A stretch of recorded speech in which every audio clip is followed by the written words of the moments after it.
Assalamu alaikum wa rahmatullahi wa barakatuh. Boa noite, seja bem-vindo ao Jornal da Haq TV. Vamos às notícias para este encontro, aqui no seu canal preferido. 8 pessoas morreram, uma das quais no Hospital Central de Nampula, quando a casa onde residiam pegou fogo, originado pela explosão de uma bateria de celular. O incidente ocorreu na unidade comunal de Nameteca, bairro de Moivir, arredores da cidade de Nampula. As imagens são chocantes. O incidente que criou pânico na unidade comunal de Nameteca, no bairro de Moivir, ocorreu por volta das 20 horas da última quarta-feira. Haviam 5 visitantes e haviam 5 que eram os próprios donos, incluindo toda a família que vive na casa. Só que o que que eu posso dizer, as pessoas que perderam a vida foram 7 e os restantes, que era a dona da casa e uma criança idosa, não, posso dizer uma mulher, posso dizer uma mãe, né? Uma mãe e uma criança recente que estão graves, estão se encontrando no Hospital Central. Aqui queimou-se uma casa e morreram aqui 7 pessoas. No momento que se queimou, nós ouvimos grito, corremos para aqui. Quando tentamos estragar aquela casa, não estava a acontecer nada, só partimos a porta e saiu uma pessoa somente. Ninguém sabe explicar com exatidão sobre as verdadeiras causas do incidente, mas presume-se que o facto tenha sido provocado pela carga excessiva de uma bateria de telefone. Na noite de ontem, lá para as 20, os donos da casa tinham carregado a bateria do telefone. Quando carrega a bateria do telefone, só que disse que teve uma carga em excesso e rebentou. Quando rebenta é quando abrangiu a casa e houve um incêndio. Aquilo não estamos a entender, mas a minha esposa, quando saiu fora, disse alguma coisa que soou lá, parece uma bateria que se explodiu, parece uma bateria. Ela, como eu usava bateria e painel solar, suspeitamos que foi a bateria solar e com o painel. 2 dos 3 pacientes que deram a entrada no Hospital Central de Nampula continuam sob cuidados médicos intensivos. De acordo com o diretor do Banco de Socorro do Hospital Central de Nampula, um dos 3 pacientes perdeu a vida, enquanto os restantes continuam a receber tratamento intensivo. Em relação aos doentes queimados, nós recebemos 3 pacientes vítimas de queimadura, 2 por terem queimadura em regiões sensíveis à extensão da queimadura, eram doentes graves, foram encaminhados ontem para o serviço de reanimação, do qual, infelizmente, esta manhã veio a falecer uma paciente. A outra, que permanece na reanimação, ainda tem estado grave, muito grave, mas continuamos a prestar os nossos cuidados. A terceira paciente está internada neste momento no serviço de cirurgia 3, a receber cuidados. Mantém a gravidade ligeira, né, pelo que deve continuar a fazer os tratamentos, até porque há um grande risco de fazer infecção do local da queimadura, não é? Mesmo a própria desidratação, portanto tem que permanecer em cuidados. As vítimas mortais já se encontram igualmente na morgue daquela unidade sanitária. 14 pessoas contraíam ferimentos entre graves e ligeiros na sequência de um trágico acidente ocorrido na tarde desta quarta-feira na localidade de Motivaz, distrito de Nampula. As vítimas faziam-se transportar numa viatura de caixa aberto com o trajeto Nampula-Vila de Moma. O diretor do Banco de Socorros do Hospital Central de Nampula confirma a entrada de 14 doentes, alguns dos quais em estado grave. Desses 14, internamos 6. Dos 6, havia um paciente que tinha uma situação de urgência, foi operado ainda ontem, está neste momento a recuperar. O outro paciente, que era multidisciplinar, foi internado no serviço de reanimação, ainda está a receber cuidados. Portanto, os 5 na enfermaria, incluindo a operada, estão ligeiramente graves, digamos assim, então a receber cuidados das diferentes subespecialidades. Segundo alguns pacientes ouvidos pela Haq TV, choque contra outra viatura que se encontrava estacionada, originado pelo excesso de velocidade, foi a principal causa do acidente. Vamos já sair aqui em Nampula, já tivemos viagem para ir em Moma. Daí saímos àquelas horas das 13, é que arrancou o carro.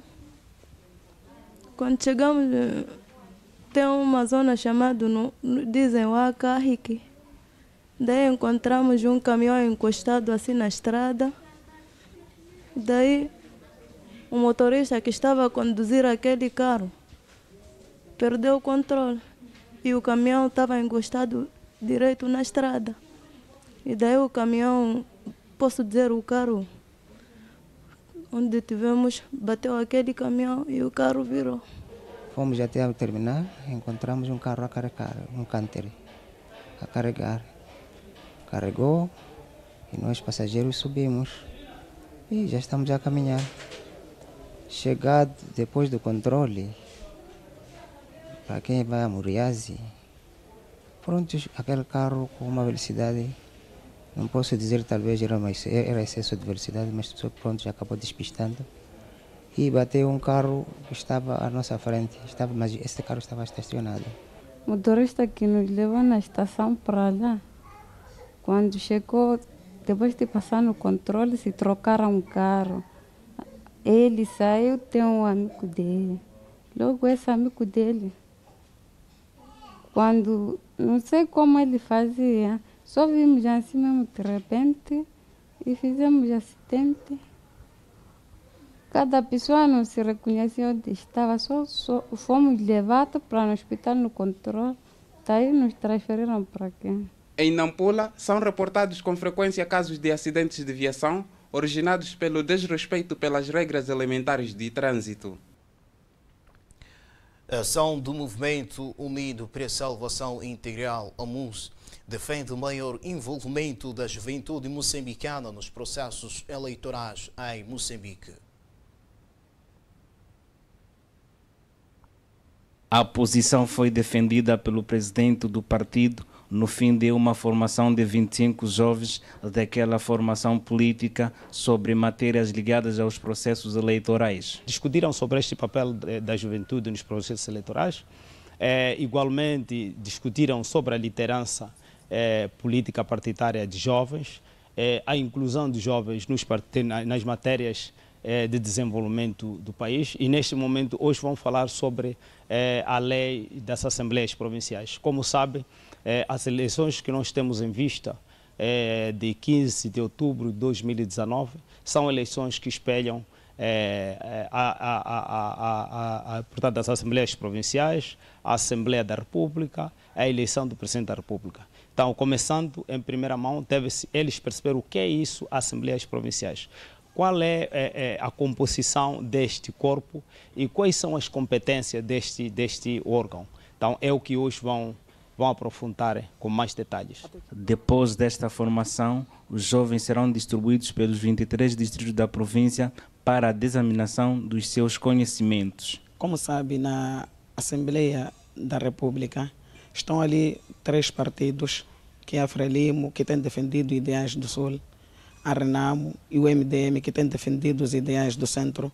Então nós do Norte ficamos sem nenhuma representação. Mesmo que alguém do Norte esteja ali na Assembleia da República, ele não vai defender nada dos ideais do povo do Norte, vai defender aquele partido que lhe levou para a Assembleia da República. Então, nesse sentido, mostramos aos jovens para eles poderem contribuir no sentido de fazerem parte para esta democracia integral. O primeiro ciclo de formação dos jovens do AMUS teve a duração de 30 dias. Várias atividades de caráter cultural, recreativo e desportivo marcaram esta quarta-feira no distrito de Nampula as celebrações do 41º aniversário da criação da Organização da Juventude Moçambicana, que este ano se comemora sob o lema contribuindo na transformação da terra como vetor para o desenvolvimento sustentável.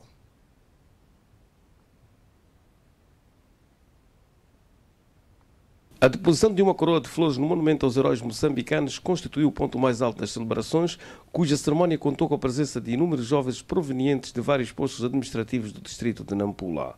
Em entrevista à RAC TV, o secretário distrital da organização destacou a necessidade da consolidação da paz como sendo um pressuposto essencial para um desenvolvimento harmonioso e o crescimento econômico nacional. Primeiro, nós estamos a ver por 40 anos e estamos a ver uma organização já crescida, adulta. Então, temos de levar também as atividades de grande responsabilidade.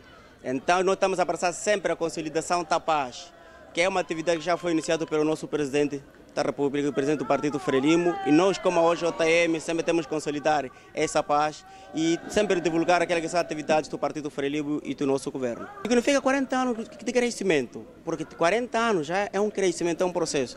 Estamos a dizer, a OJM, daqui a 10 anos atrás, não era esta, mas temos essa OJM diferente daquelas outras OJM, então isso é um crescimento. A Organização da Juventude Moçambicana nesta região do país possui vários desafios, entre os quais se destaca a problemática da falta de emprego, o consumo de drogas e outros males que afetam a juventude e retraem o seu desenvolvimento. Nós temos muitos desafios. Primeiro, nós temos o desafio de consolidar a paz desse nosso país e a problemática do emprego e a problemática da droga. Tudo isso são mal que acontece na juventude. Então nós, como jovens, sempre temos que desafiarmos esse tipo de mal, sempre temos que chapar esses assuntos para ver que a nossa juventude não seja uma juventude destruída. As celebrações dos 41 anos da Organização da Juventude Moçambicana no distrito de Nampula serão replicadas nos 7 postos administrativos, tendo como enfoque a realização de diversas atividades culturais e desportivas envolvendo jovens de ambos os sexos. O padre Frisé Grosaf, da Universidade Católica de Moçambique, convida a sociedade a uma maior reflexão sobre os ritos de iniciação. Para o orador, a prática pode contribuir no aumento de casos relacionados com os casamentos e gravidez precoces no país. Dados do Inquérito Demográfico de Saúde de 2011 indicam que 48% das mulheres casaram antes dos 18 anos de idade. 8% de adolescentes moçambicanas tiveram seu primeiro filho antes dos 15 anos de idade. O padre Frisé Grosaf convida a sociedade para uma maior reflexão sobre a prática dos ritos de iniciação. Condena-se, às vezes, os ritos de iniciação porque às vezes, numa noite ou 2 dias é uma iniciação. Não é a verdadeira iniciação. A verdadeira iniciação é séria. É de 1 semana ou 2, 3 semanas. E deve ser bem organizada, deve ser bem ocupada. Antigamente era como divertir-se, agora já não é divertimento. É empenhar-se em um contexto, seja tradicional, mas também o nacional e internacional. Eliminar, por exemplo, a liberdade, a licenciosidade tradicional era exagerada. Os castigos eram duros. Agora, praticamente, estamos em outro ambiente. Depois, não era só, era de 6 ou 7 meses. Agora, 1 mês pode-se fazer uma introdução global a toda a cultura local. E, dali, inserir o estudante, o aluno, num novo contexto nacional. Recorde-se que a conferência juntou representantes do governo, de instituições de ensino superior, líderes comunitários e estudantes. Noite de quinta-feira, gratos pela atenção, não esqueça de saudar e enviar a bênção ao nosso profeta Muhammad sallallahu alaihi wasallam. Assalamu alaikum wa rahmatullahi wa barakatuh. Boa noite. Acompanhe a nossa restante programação.